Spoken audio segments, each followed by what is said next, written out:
Les Berbères dans la modernité. Le modernisme est apparu dans le monde il y a 5 siècles, mais c'est depuis à peine 2 ou 3 générations qu'il a fait son apparition en Algérie de manière massive.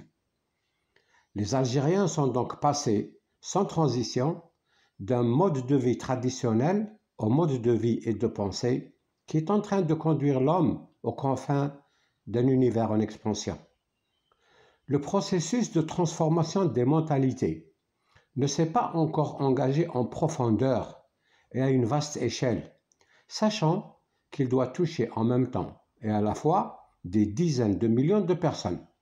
La lutte est certes engagée, elle a pris des formes diverses au fur et à mesure de son avancée, mais elle ne s'est pas encore conclue.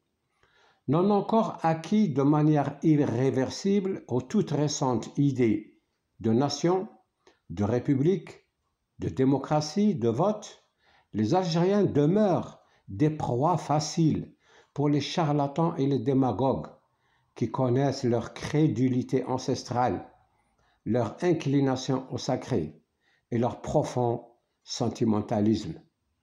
Connaissant leur extrême sensibilité aux thèmes populistes et aux anathèmes religieux, charlatans et démagogues savent qu'il est plus payant de se présenter aux anciens berbères sous les traits d'un savetier ou d'un dévot que sous les apparences d'un homme rationnel ou d'un esprit positif.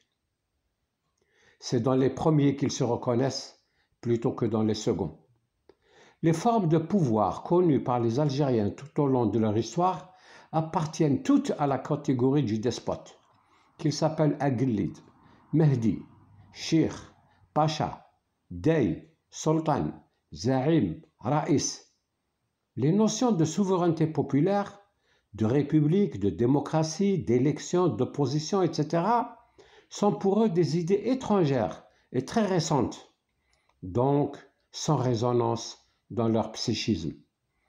L'organisation tribale qui a de tout temps caractérisé l'Algérie, excepté durant quelques courtes périodes où ils ont vécu sous une autorité plus large, comme sous Massinissa ou Jugurtha, et la philosophie de la vie fortement imprégnée de religiosité qui caractérise les Algériens, ne les prédisposait pas à développer une volonté générale, un contrat social, un consensus par lequel une cité se constitue et délègue le pouvoir à une forme de gouvernement donnée.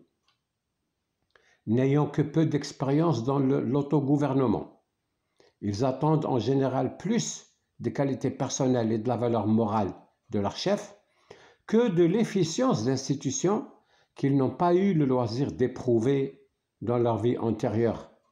Pluralisme politique, indépendance de la justice, liberté de la presse, etc.